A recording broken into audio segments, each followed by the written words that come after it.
La pensée de Marx est-elle de l'ineptie ou du génie? Dans cette vidéo, nous allons voir comment il est possible de répondre objectivement à cette question. Nous allons suivre la démarche d'Eugène von Böhm-Bawerk, qui arrive à une réponse paradoxale. Cette question de savoir si la pensée de Marx est de l'ineptie ou du génie a un enjeu décisif, qui nous concerne toutes et tous directement.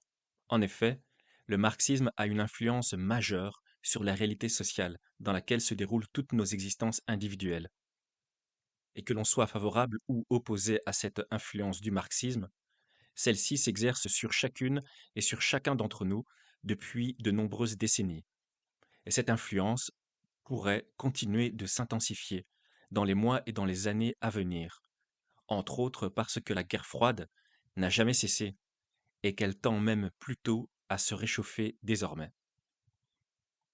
Eugen von Böhm-Bawerk est un économiste autrichien qui a analysé les textes de Karl Marx à la fin du XIXe siècle. Il a analysé ces textes avec le sérieux, la neutralité et la minutie qui permettent de savoir objectivement si la pensée de Marx est du génie ou de l'ineptie. Eugen von Böhm-Bawerk était une sommité intellectuelle. Il a été professeur d'économie politique à l'université d'Innsbruck. Il a été titulaire de la chaire d'économie politique à l'université de Vienne et il a été ministre de l'économie de l'Autriche. Il est l'un des plus éminents fondateurs de l'école autrichienne en économie. Eugen von Böhm-Bawerk a publié ses recherches sur Marx dans différents ouvrages. Dans cette vidéo, je vais résumer la synthèse que Eugen von Böhm-Bawerk donne de ses travaux sur Marx dans le chapitre 12 de l'histoire critique des théories de l'intérêt du capital. Il existe un autre texte de Eugen von Böhm-Bawerk dans lequel il développe et il détaille largement ses recherches sur Marx, mais ce texte n'a jamais été encore traduit en français. L'ensemble des textes écrits par Karl Marx est organisé et hiérarchisé. Eugen von Böhm-Bawerk s'intéresse en priorité à la racine, au fondement et au cœur de la pensée de Karl Marx. Selon Karl Marx, la racine, le fondement et le cœur de sa propre pensée, c'est l'étude des rapports économiques de production. Selon Karl Marx, les rapports économiques de production sont le fondement, la racine, le cœur de toute la vie sociale. Dans la préface à la critique de l'économie politique, Marx écrit, je cite, j'ouvre les guillemets, l'ensemble de ces rapports de production constitue la structure économique de la société, la base concrète sur laquelle s'élève une superstructure, juridique et politique, et à laquelle correspondent des formes de conscience sociale déterminées. Le mode de production de la vie matérielle conditionne le processus de vie sociale, politique et intellectuelle en général. Je ferme les guillemets. La science qui étudie les rapports économiques de production, c'est l'économie politique.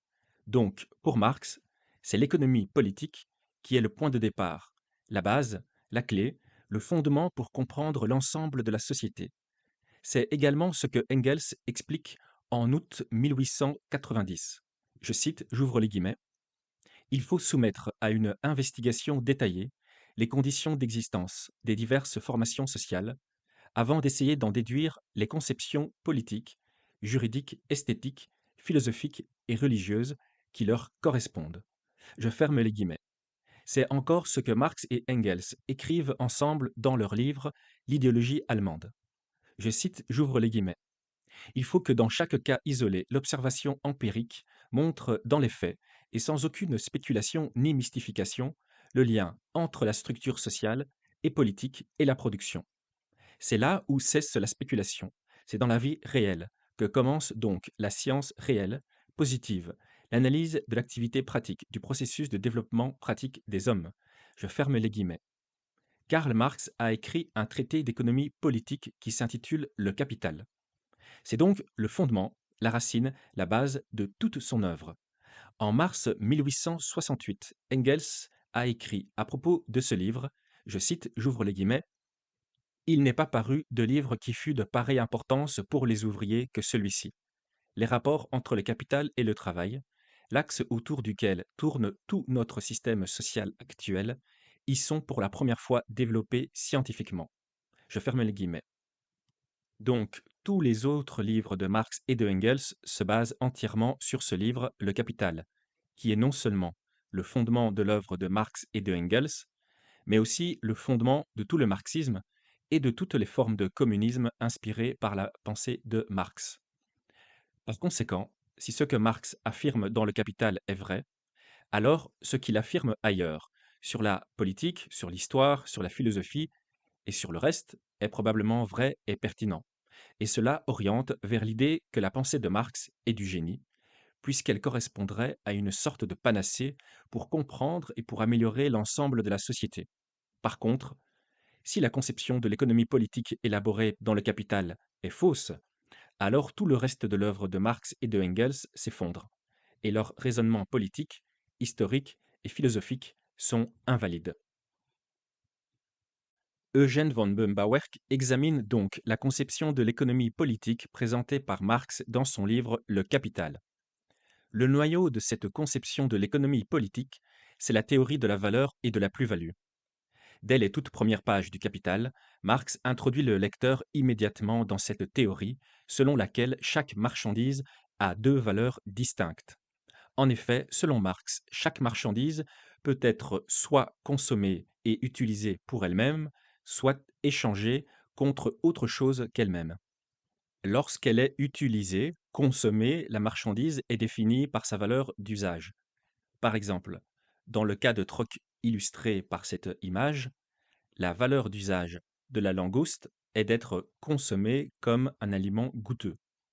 Au lieu d'être consommée, la langouste peut aussi être échangée. Par exemple, ici, elle est échangée contre un mouchoir en tissu. Elle pourrait aussi être échangée contre de l'argent. Le prix est l'expression de l'échange sous une forme potentielle non encore réalisée. C'est-à-dire que le prix exprime une égalité entre la marchandise et autre chose. Par exemple, ici, le prix de la langouste égale un mouchoir en tissu.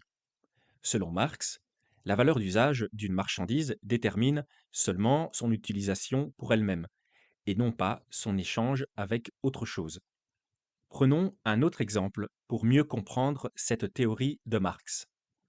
La valeur d'usage d'un vélo est d'être un moyen de se déplacer plus rapidement qu'à pied, et plus légèrement qu'en voiture. Mais, au lieu d'être utilisé pour se déplacer, un vélo d'occasion peut aussi être échangé contre autre chose. Par exemple, un vélo d'occasion peut être vendu contre 50 euros, ou bien il peut être échangé contre un petit meuble, ou bien il peut être troqué contre une bouteille de vin. Comme un petit meuble et une bouteille de vin et le vélo d'occasion valent chacun 50 euros, et que 50 euros est égal à 2 grammes d'or, le vélo peut aussi être échangé contre 2 grammes d'or. Le prix du vélo d'occasion est donc égal à 50 euros, ou à un petit meuble, ou bien à une bouteille de vin, ou encore à 2 grammes d'or, etc.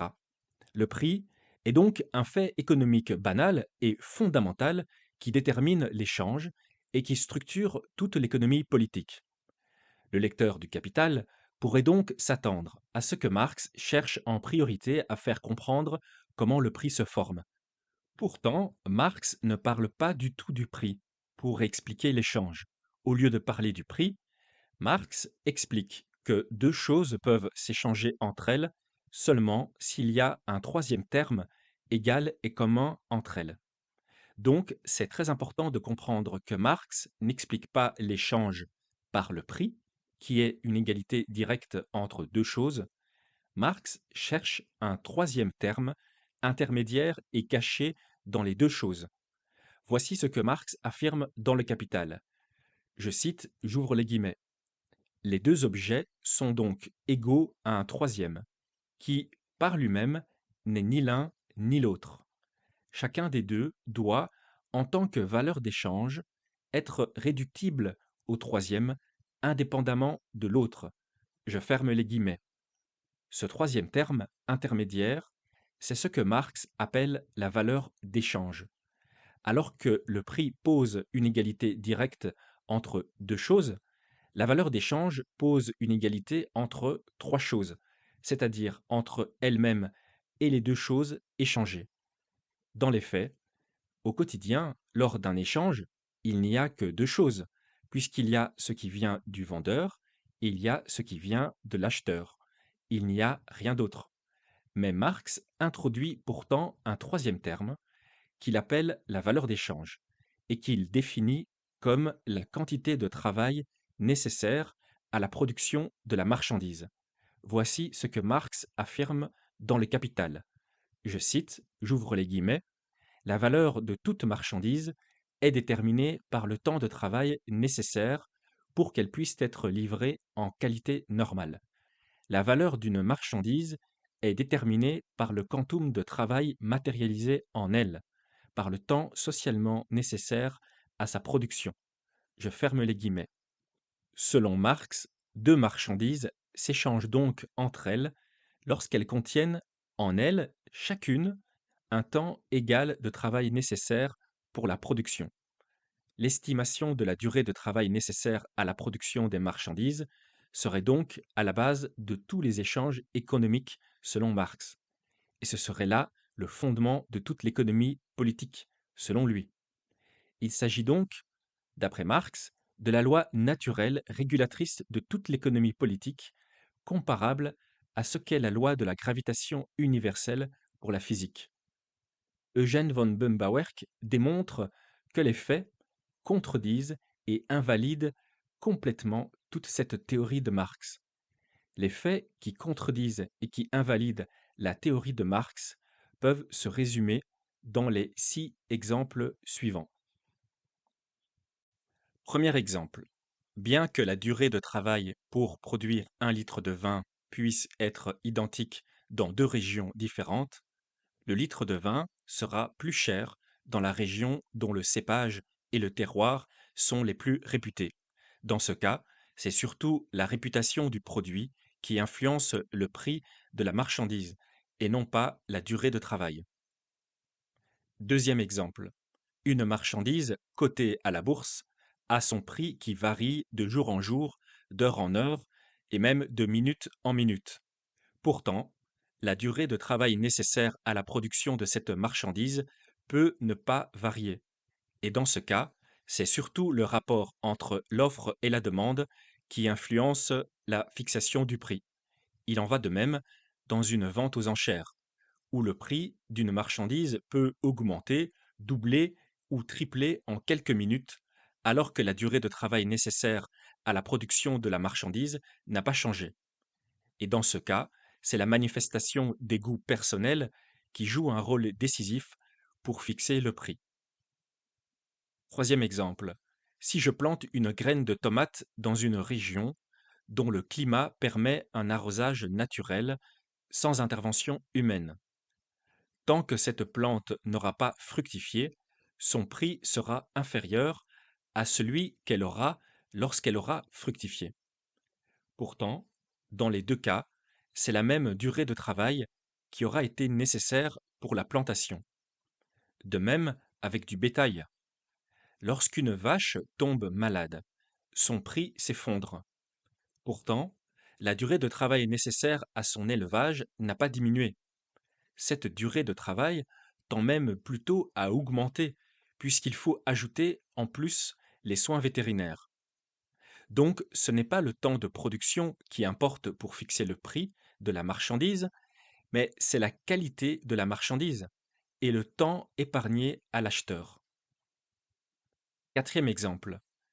Bien qu'une marchandise puisse nécessiter beaucoup de temps pour être produite, si cette marchandise est démodée ou inutile, c'est-à-dire s'il n'y a pas de demande, alors son prix va tendre vers zéro.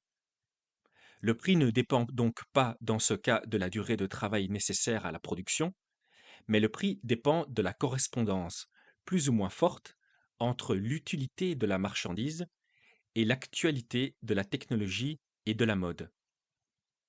Cinquième exemple. Des ressources naturelles peuvent être achetées et vendues à grand prix, sans contenir aucun travail humain. C'est le cas par exemple pour une forêt vierge, ou pour une source d'eau minérale, pour une nappe de pétrole, pour un sol naturellement fertile, pour des gisements d'or ou d'argent ou de cuivre ou de n'importe quel autre minerai ou de pierres précieuses ou de marbre, etc.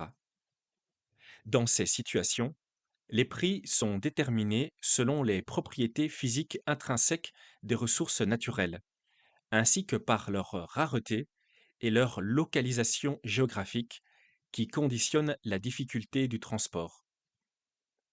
Sixième exemple. Le prix d'œuvres d'art réalisées par des grands maîtres n'a aucun rapport avec la quantité de travail que ces œuvres contiennent. Par exemple, les tableaux de Van Gogh avaient un prix relativement bas durant la vie de l'artiste, et ces mêmes tableaux valent énormément plus aujourd'hui. Pourtant, la quantité de travail que ces tableaux contiennent n'a pas changé. Ce qui a changé, ce sont les conventions sociales et les goûts personnels qui jouent un rôle important dans la fixation du prix de ces œuvres d'art, notamment lors des ventes aux enchères. Cette liste d'exemples n'est pas exhaustive. En effet, les prix peuvent aussi être influencés par d'autres paramètres. Par exemple, les prix peuvent aussi être influencés par le rapport entre la masse monétaire, le taux directeur et la vitesse de circulation de la monnaie. Et ce n'est pas tout. Les prix peuvent aussi être influencés par le temps de travail nécessaire à la production de la marchandise. C'est donc le seul paramètre auquel Marx donne de l'importance. Mais ce paramètre n'est jamais isolé et il n'est jamais prioritaire. Il est toujours secondaire et contingent par rapport à d'autres paramètres que les 6 exemples précédents ont illustrés. En effet, pour que la durée de travail nécessaire à la production de la marchandise puisse éventuellement influencer le prix de cette marchandise, il faut d'abord que la marchandise ait une utilité et une qualité suffisantes. Donc, les faits contredisent et invalident complètement la théorie économique de Karl Marx. L'évaluation de la quantité de travail en tant que valeur d'échange n'est pas la base de l'économie. La valeur d'échange ne joue qu'un rôle contingent et périphérique dans la détermination des prix. La théorie de Marx n'explique donc pas les faits économiques réels, c'est-à-dire les prix des marchandises et les échanges qui se font selon ces prix. Aussi incroyable que cela puisse paraître, dans le Capital, Marx lui-même admet cette déconnexion irréductible entre le prix et la valeur d'échange, c'est-à-dire entre le prix et la quantité de travail nécessaire à la production de la marchandise.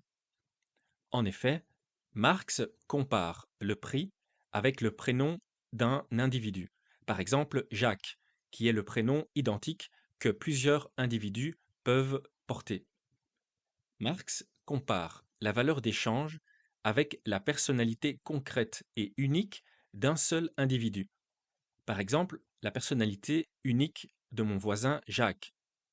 Marx fait justement observer que le prénom d'un individu est une dénomination arbitraire qui ne donne aucune indication sur la personnalité de cet individu.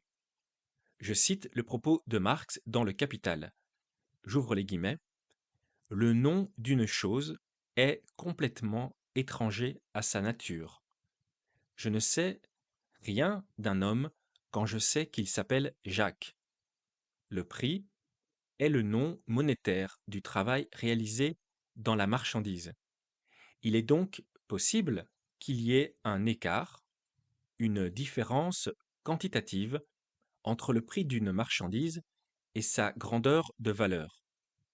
La forme prix n'admet pas seulement la possibilité d'une divergence quantitative entre le prix et la grandeur de valeur, mais encore peut cacher une contradiction absolue, de sorte que le prix cesse tout à fait d'exprimer de la valeur.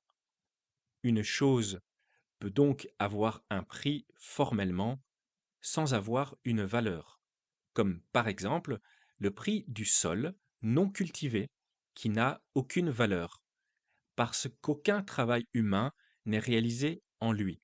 Je ferme les guillemets. Marx nous explique donc qu'il n'y a pas de rapport direct entre le prix d'une marchandise et sa valeur d'échange. Je ne sais donc rien de la valeur d'échange d'une marchandise quand je sais quel est son prix, de même que je ne sais rien de la personnalité d'un homme quand je sais seulement qu'il s'appelle Jacques. Or, si le prénom ne me renseigne pas sur la personnalité de l'individu qui le porte, la personnalité d'un individu ne me permet pas non plus de deviner son prénom. De même, si le prix ne donne aucune information sur la valeur d'échange ne donne aucune information sur le prix. Selon le propre raisonnement de Marx lui-même, il n'y a donc aucune relation directe entre la valeur d'échange et le prix. Donc, Marx se contredit complètement, puisqu'il affirme en même temps que la valeur d'échange est la loi fondamentale qui régule les échanges économiques qui s'opèrent selon les prix des marchandises. Les faits montrent que la valeur d'échange n'est pas cette prétendue loi fondamentale, mais seulement une notion secondaire et périphérique pour l'économie politique. Alors que Marx admet donc lui-même qu'il n'y a pas de relation directe entre la valeur d'échange et le prix, son traité d'économie politique, le Capital, va sans cesse utiliser la valeur d'échange comme une notion prioritaire et centrale, sans donc jamais pouvoir expliquer les prix. C'est comme si un traité de botanique parlait de tout sauf de la forme des plantes, ou bien c'est comme si un traité de médecine parlait de tout sauf de ce qui cause la santé et la maladie. C'est ce que Eugen von Böhm-Bawerk a donc découvert. Je le cite, j'ouvre les guillemets, la valeur de Marx n'apparaît pas dans les rapports d'échange des marchandises produites sous le régime capitaliste. Je ferme les guillemets. Selon Karl Marx, la révolution communiste contre le capitalisme n'a pas d'autre justification que la théorie de la valeur d'échange et de la plus-value capitaliste. La théorie de la plus-value capitaliste est fondée sur la théorie de la valeur d'échange. Selon cette théorie, les salariés produisent une marchandise qui contient donc une quantité de travail. Par exemple, 10 heures. Le capitaliste vend cette marchandise et ce qu'il paye comme salaire aux salariés, ce n'est pas ce que coûte la quantité de leur travail, donc les 10 heures de travail, mais c'est ce que coûte la conservation et l'entretien de la force vitale des travailleurs pour qu'ils soient capables de travailler pendant 10 heures.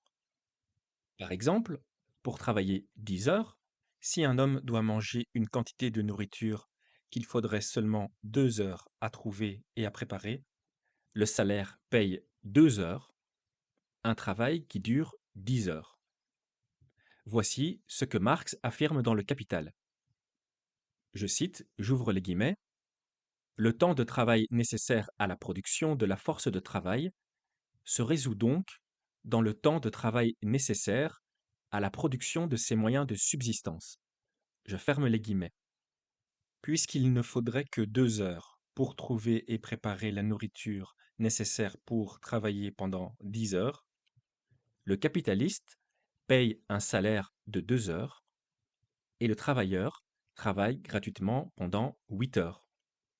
Le prix de la marchandise contient les 10 heures de travail, le salaire correspond à 2 heures de travail, la plus-value du capitaliste correspond aux 8 heures de travail qu'il empoche pour lui. C'est l'accumulation de cette plus-value qui génère la fortune du capitaliste. Selon Marx, cette fortune est donc un vol par lequel le capitaliste extorque la richesse qui appartient aux salariés. La révolution communiste, qui consiste à abolir la propriété des capitalistes, serait ainsi une révolution justifiée pour rendre la richesse aux salariés. Voici ce que Marx écrit dans le Capital. Je cite, j'ouvre les guillemets, le temps d'exploitation se divise en deux périodes. Pendant l'une, le fonctionnement de la force ne produit qu'un équivalent de son prix. Pendant l'autre, il est gratuit et rapporte par conséquent aux capitalistes une valeur pour laquelle il n'a donné aucun équivalent, qui ne lui coûte rien. En ce sens, le surtravail, dont il tire la plus-value, peut être nommé du travail non payé. Tout le secret de la faculté prolifique du capital est dans ce simple fait qu'il dispose d'une certaine somme de travail d'autrui qu'il ne paye pas. Je ferme les guillemets. Eugène von Böhm-Bawerk nous invite à observer que l'explication donnée par Marx de l'origine de la plus-value capitaliste est une hypothèse très séduisante. Mais c'est en réalité une fiction, puisque la valeur d'échange n'explique pas la formation des prix. Le capitaliste vend les marchandises à un certain prix et il paye le salaire à un certain prix. La quantité de travail n'explique ni la formation de ces deux prix, ni le rapport entre ces deux prix. Pourtant, c'est précisément dans le rapport entre le prix des marchandises et le prix des salaires que devrait se trouver la soi-disant exploitation capitaliste dont Marx parle. Or, à aucun moment, la théorie de la valeur élaborée par Marx ne permet de comprendre quoi que ce soit du prix réel, et donc du rapport réel entre le prix des marchandises et le prix des salaires. À aucun moment, Marx ne démontre donc qu'il y a une exploitation des travailleurs salariés par les capitalistes. Marx ne parle jamais des prix réels, mais il parle des valeurs d'échange, qui n'ont donc pas de rapport avec les prix réels, selon le propre aveu contradictoire de Marx lui-même. Les dominos tombent ainsi les uns sur les autres. La théorie de la valeur d'échange est fausse.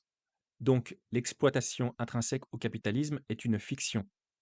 Par conséquent, le communisme qui veut abolir cette exploitation n'est pas basé sur des faits, mais sur une fiction. Le communisme est une sorte de religion athée. Marx n'a jamais réussi à résoudre l'énigme de l'origine de la fortune des capitalistes. Eugène von Böhm-Bawerk a réussi à percer cette énigme qui est au cœur du capitalisme. Eugène von Böhm-Bawerk fait remarquer que dans une économie capitaliste, le salaire payé par un patron est une avance sur le prix des marchandises, avant qu'elles ne soient vendues.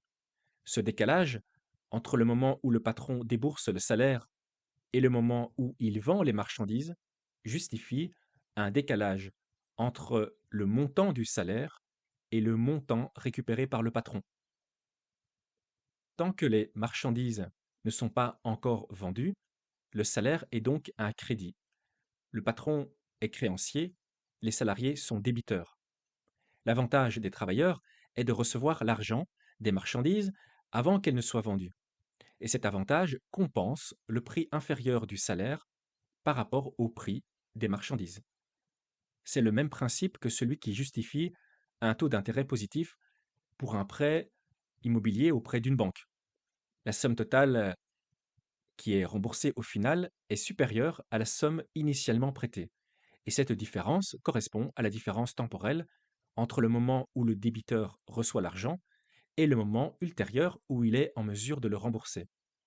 Personne ne remet sérieusement en doute ce principe de bon sens qui permet d'équilibrer et de justifier un désavantage présent pour le créancier par un avantage ultérieur, ainsi qu'un avantage présent pour le débiteur par un désavantage ultérieur. Ce principe n'est ni de l'iniquité ni de l'exploitation, mais au contraire, justice et équilibre raisonnable avec une logique de gagnant-gagnant. C'est le même principe qui explique le profit capitaliste dans les rapports de production, selon Eugène von Böhm-Bawerk, qui développe et détaille cette explication dans son ouvrage intitulé Théorie positive du capital. Je vais maintenant conclure cette vidéo en insistant sur quelques éléments importants que l'on peut retenir et qui vont me permettre d'arriver à la réponse paradoxale que Eugène von Böhm-Bawerk donne à la question de savoir si la pensée de Marx est de l'ineptie ou du génie. Eugène von Böhm-Bawerk explique que le capitalisme n'est donc pas un système économique à blâmer, contrairement à ce que Marx imaginait. Bien sûr, il existe des capitalistes qui réduisent les salaires en deçà de ce qui est juste. Mais ce problème concerne l'immoralité de quelques individus. Ce n'est pas un problème politique, économique, mais c'est un problème moral, éthique. Vous aurez beau changer le système, il restera toujours des individus malveillants. Pour comprendre l'origine de la pauvreté à un niveau économique, politique, il ne sert à rien de chercher du côté du capitalisme, mais il faut plutôt s'interroger sur le fait que, aujourd'hui, l'État est capable de prendre plus de 50% de la richesse produite par les salariés dans de nombreux pays.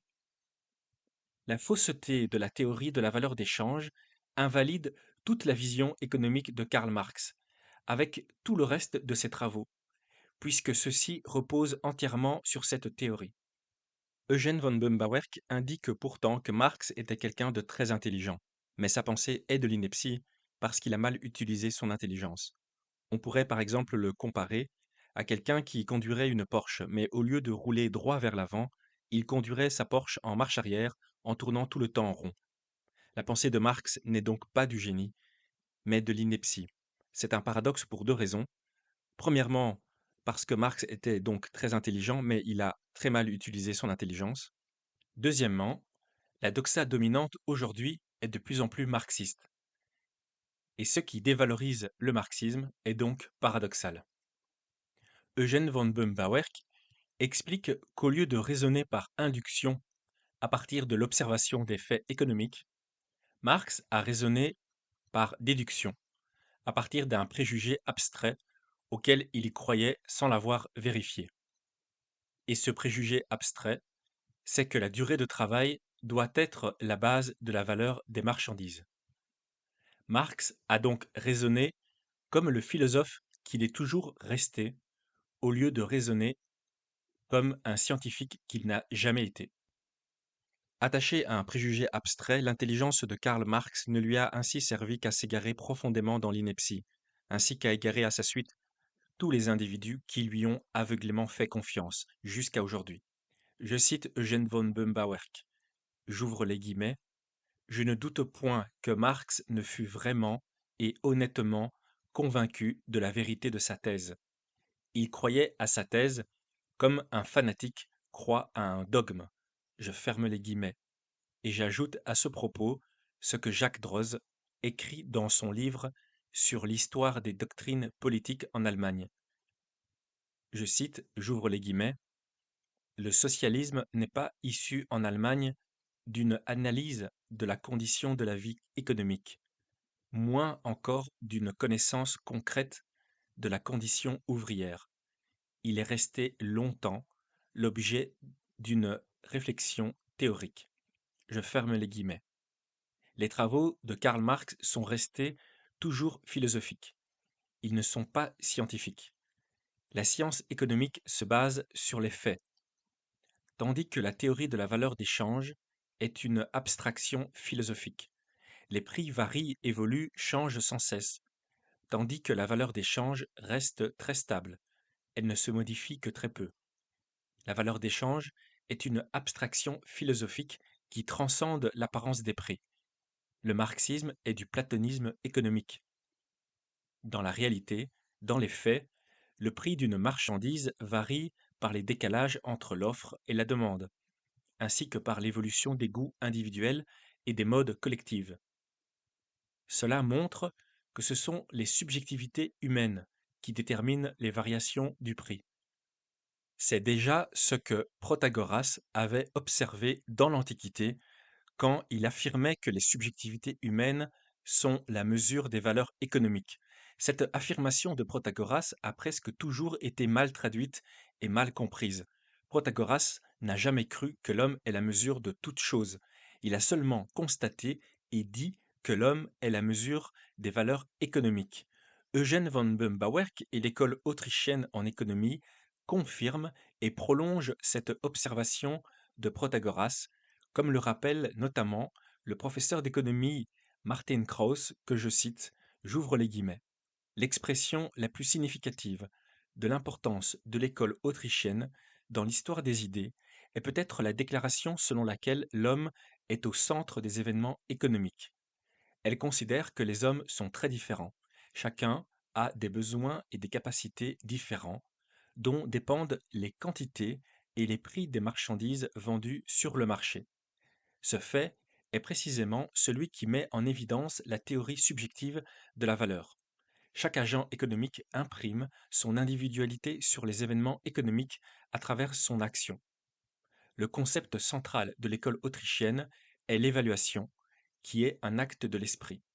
Pour ces penseurs de l'école autrichienne, la valeur d'un bien résulte ainsi de l'activité d'un esprit individuel qui opère une évaluation. Étant donné que les besoins sont hétérogènes, il est hautement improbable que divers agents économiques évaluent de la même manière le même bien. Je ferme les guillemets. Lorsque Marx remplace le prix par la valeur d'échange, il refuse donc que chaque subjectivité humaine ait le droit de décider d'elle-même et pour elle-même de ce qui a de la valeur et de ce qui n'en a pas en économie. En prétendant que les capitalistes ne travaillent pas, Marx et Engels s'attribuent le pouvoir subjectif de décider quelle activité est du travail et quelle activité n'est pas du travail. Et donc, ils s'attribuent le droit de décider subjectivement à la place des autres et pour les autres de ce qui a de la valeur et de ce qui n'en a pas. C'est une contradiction supplémentaire au centre de la pensée de Marx. Cette contradiction montre que le but final de la pensée de Marx est la réalisation d'une oligarchie totalitaire dans laquelle une minorité possède un pouvoir absolu sur la majorité au moyen du monopole étatique. La plupart des pensées totalitaires partagent un but semblable. Ce qui est spécifique au communisme, c'est qu'il est un totalitarisme dialectique, c'est-à-dire capable de métamorphose. À l'inverse des pensées totalitaires, Protagoras et Périclès pensaient que toutes les subjectivités humaines ont chacune un droit naturel égal pour décider de ce qui a de la valeur économique et de ce qui n'en a pas. Protagoras était un ami et un collègue de Périclès. Ils ont œuvré ensemble pour promouvoir la démocratie contre Platon et contre les alliés de Platon, qui voulaient détruire la démocratie. Il faut donc se rappeler de ce que Karl Popper a expliqué sur les rapports entre Platon et Marx. Dans le sillage de l'œuvre de Platon, l'œuvre de Karl Marx est hostile à la subjectivité humaine et à la démocratie. Si vous avez suivi cette vidéo jusqu'ici, merci de la promouvoir et de la diffuser et d'en parler autour de vous. À bientôt pour une prochaine vidéo.